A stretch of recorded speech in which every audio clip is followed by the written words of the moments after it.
Hi, welcome to JAMA Network Open Live. I'm Seth Kruger, Digital Media Editor, JAMA Network Open. And I'm Angel Desai, JAMA Fishbein Fellow. Of course, if you're following along live, send us your questions or comments on Twitter at JAMA Network Open. And if you are watching on YouTube or Facebook, you can send the questions through on the comments box underneath the videos.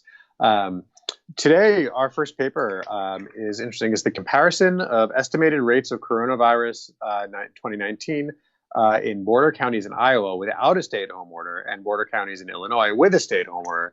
And we've got both authors today. We have Wei Lyu and George Wehby. Welcome. Thank you very much. Thank you very much. Great. Well, thank you so much for joining us. Can you tell us a bit, George, about just tell us who you guys are and why you did the study? Yeah, so we're both at the University of Iowa, and we've just, early on in the pandemic, we've become interested in trying to understand the effects and roles of some of the social distancing measures and how they may affect case spread. And so we were just intrigued by, some of the differences in these policies across states, such as whether states issued stay-at-home orders or not. And one of those differences is between Iowa and most of the other states nationwide. There's a handful of states that haven't issued these orders, including Iowa. So we just wanted to start with a basic kind of descriptive analysis of how having that order in place may or may not correlate with case spread over time. And we thought of doing a border comparison because generally counties across the border tend to be more similar to each other than counties farther from the border between states. And so we started comparing rates evolving over time and started noticing some differences. Okay, and I think if you look at Figure 1, you can kind of see kind of the money differences there, because basically from mid-March through, I guess, March 22nd or so, the case rates were about the same in the Iowa versus Illinois counties, and you can see the dotted line was the stay-at-home orders there. But then Iowa seemed to pick up steam and Illinois didn't. Can you comment on that? Yeah, so I'll talk a little bit, and then I'll ask Wei to add a little bit as well. So I mean, this is kind of in the spirit of what's called the difference in differences design, where you're comparing two groups over time, where at the beginning they're comparable, but then there is a change in one group that doesn't happen in the other group. And so a major change, and then you kind of look at how the differences evolve over time. And so you could see the line on 3/22, that's the date when the stay-at-home order in Illinois became effective. And so you could see that before that, the cases were very kind of few on both sides of the border. But after that, they started generally evolving faster and increasing faster in Iowa than in Illinois. Wei, would you like to comment a little bit more on the design? Yeah, so this basically help us to, if we have like a similar like pre-trend, like we can see there's an effect after the CPO happened, like just like Dr. Wehby mentioned, like there's higher growth rate in the cases per capita, like per 10,000 population, like on the Iowa like border county side, but like the growth rate and the cases increasing and slower like in the Illinois side. And how did you guys, so, I understand that these are border counties. Are these the only border counties in Illinois and Iowa, or was there a selection in terms of which counties you ended up choosing in Illinois? These were the border counties on the Illinois and the Iowa side. And so we compared them as two groups, so not necessarily county by county. And so again, it's a very local comparison, and so we want to emphasize that there's always a question of generalizability. Of course, there's the internal validity, there's the external validity question.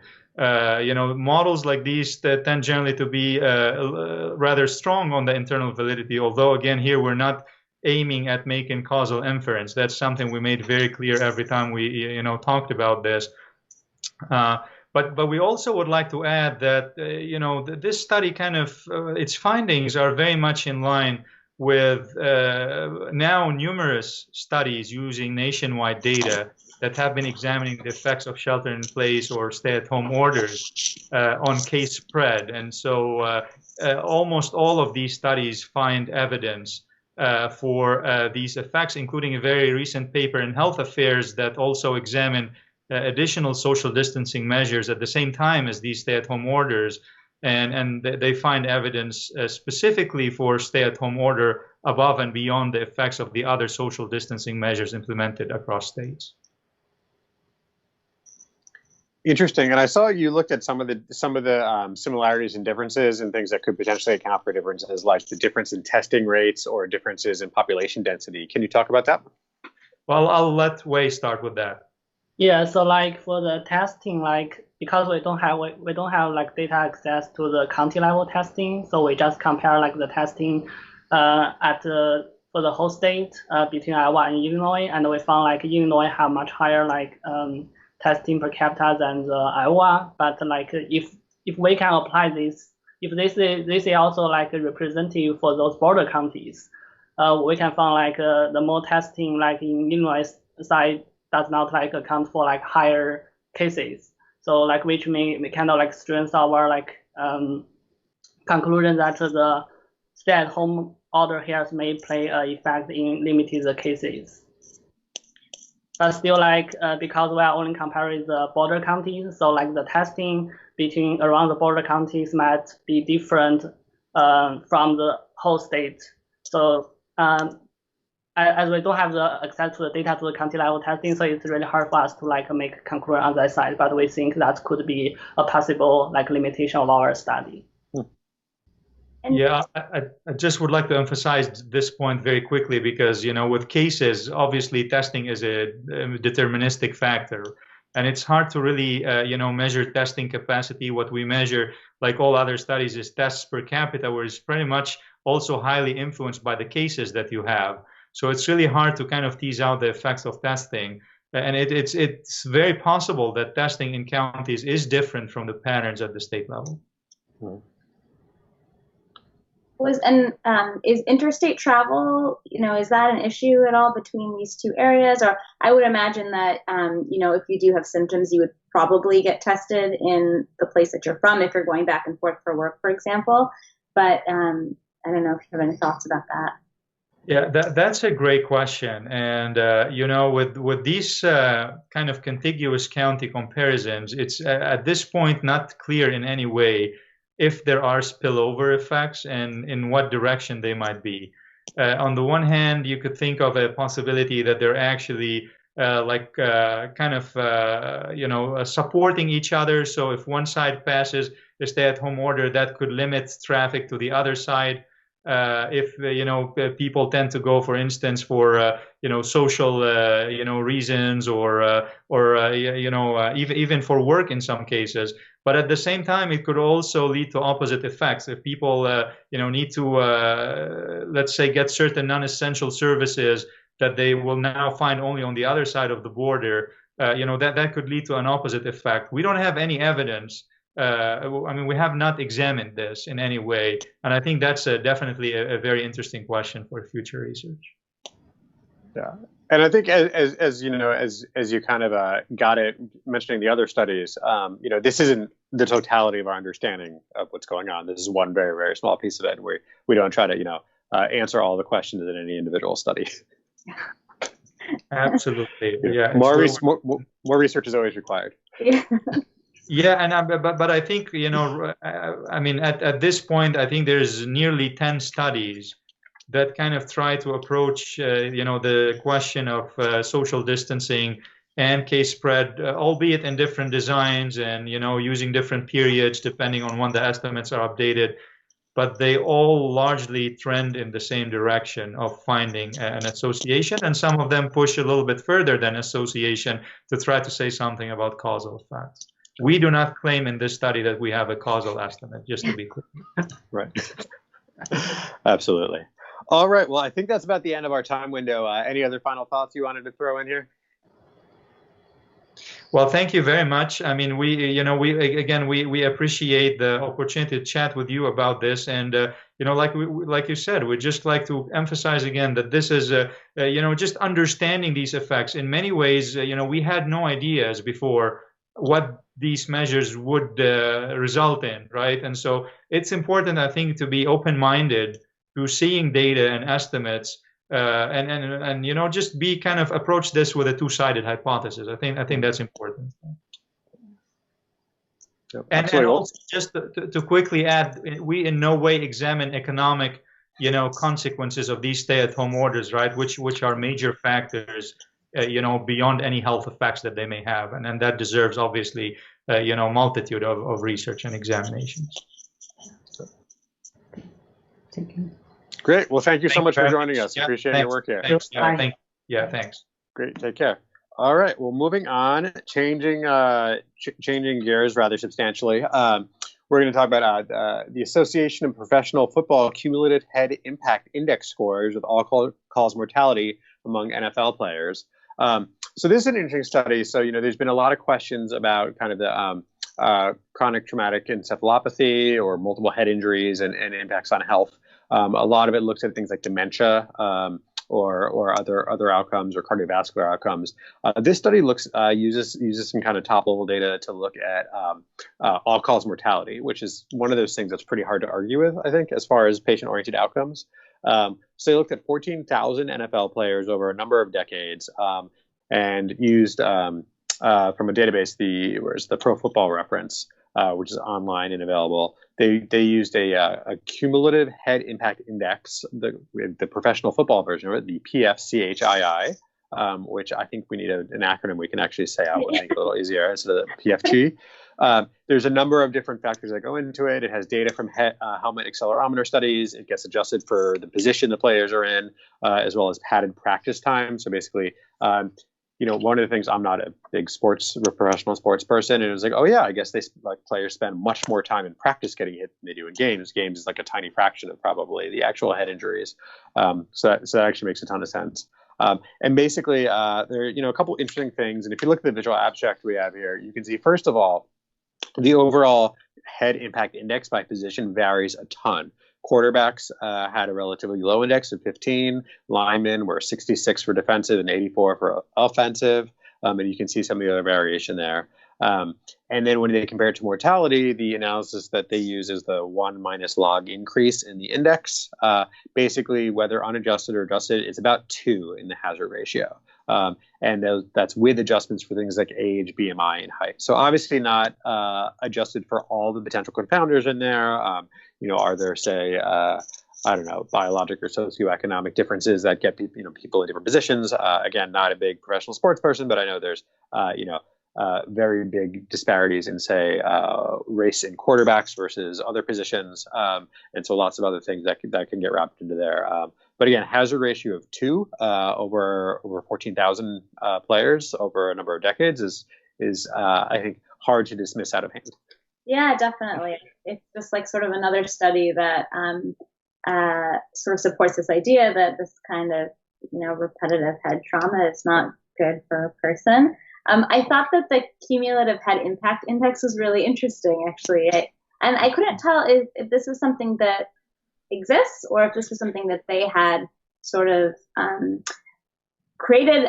I just like the composite, or I guess I should say what makes up the index. I thought was really interesting. This like cumulative padded practice time in games played during seasons, and also player position. And like they measured this using helmet accelerometer studies, which I thought was also really cool, too. Just something I had not seen before, so I wanted to point that out. Yeah, no, my understanding is that they did not. This wasn't developed just for this study. I honestly didn't dig enough to see if it was the same group who developed it. I don't think it was, but it's something that had been previously derived or validated. We don't have the screenshots, and the numbers would be too small to see anyway. But there's some interesting tables that kind of break down different components, the different risk factors by position and things like that kind of quantify it really well. Yeah. And again, I'm not a big sports fan, not a big sports nerd, and it was still pretty interesting stuff to dig into. Yeah. So especially for any Moneyball fans out there, it's worth looking into. Definitely. Yeah, it's always fun. It's always fun when you look into stuff like that. I will say, as a non-sports person, football has always been something that's interested me because whatever level of granularity of understanding, you can be like, oh, look, big man throw a ball far, or like you understand more of the nuance in there, you can really appreciate it. So, but apparently being hit in the head a lot may not be good for you. Yeah. All right, so changing gears again, we've got next up the barriers and facilitators to clinician readiness to provide emergency department initiated buprenorphine by Hawk and colleagues. So this is an interesting study. So it's a mixed method survey. They did 4 geographically diverse EDs. I think it was Hopkins, Mount Sinai, New York, Cincinnati, and University of Washington. So both of our alma mater. Yeah, that's right. In fact, I wanted to give a shout out to Dr. Lynn Richardson, who's one of the middle authors here, is the vice chair of research at Mount Sinai, where I did my residency, and she does fantastic work. And this is great. They looked at about 270 people did a survey. It was attendings, residents, and APPs, ratio about 40 to 20 in January of 2021.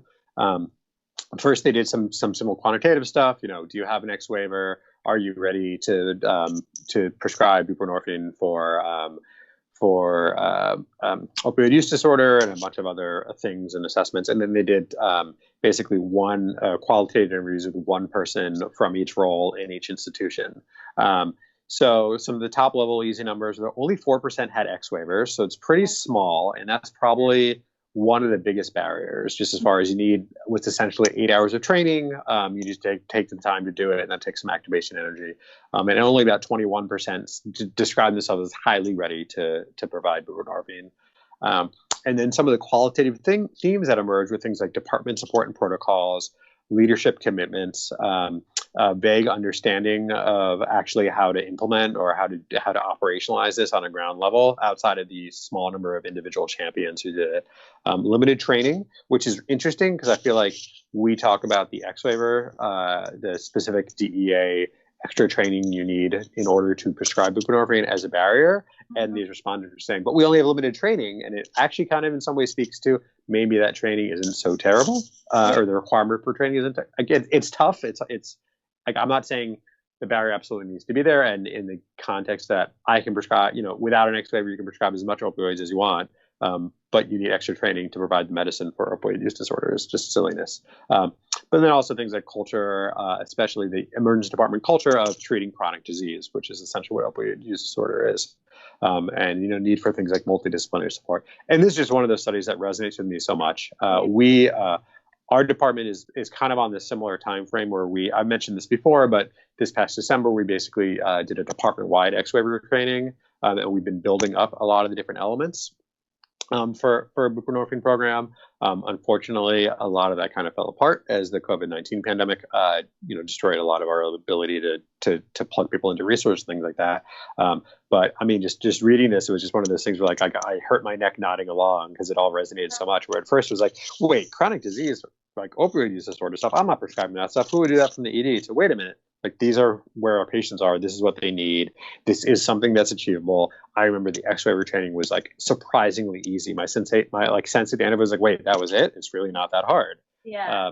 And the things that we've been doing in our department where it's like social, we identified the patient, asked them, are they interested in it? And then it's like, great, I'll have the social worker talk to you, and they will try to plug you into the resources, and then we'll have a discussion about prescribing. It's very, very, just seems exactly right.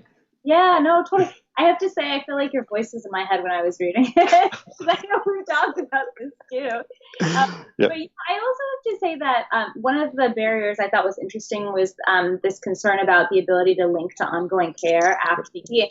And from my own experience, I know that that's also an issue on the inpatient side as well, and why some inpatient providers are reluctant to initiate buprenorphine, on discharge, for example. And so I know that there are a lot of institutions that are trying to form these kinds of, bridge clinics or some sort of resource, or, social workers, for example, that can kind of help those patients out. And I just think any opportunity that we can to be able to initiate, is a great opportunity, particularly if we can find those resources that will help the patients link to care outside of, when they're treated.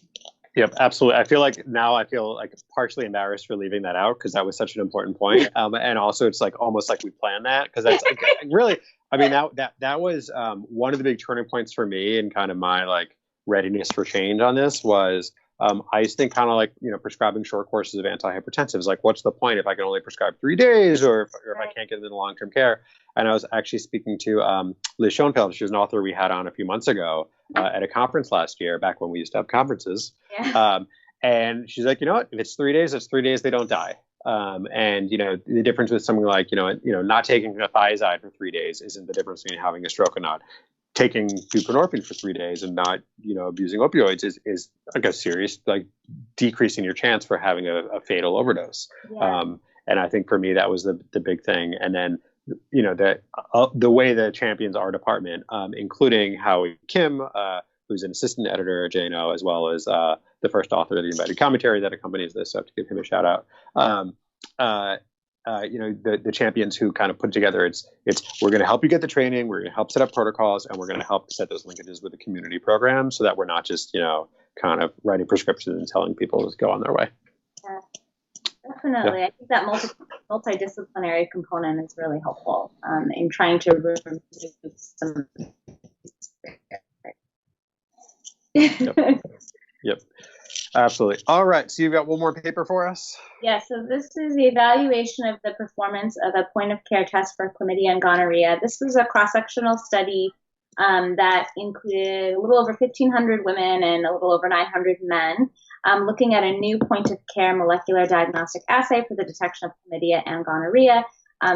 Just, I guess, to take a step back, one of the issues with the testing for chlamydia and gonorrhea as it stands now is that, often there's a turnaround time for that test. And so then you're sometimes stuck in the situation of, well, do I treat this patient sort of presumptively? Do I, wait for the results and then try to get a hold of them and treat them? And we don't know what's happening in the interim.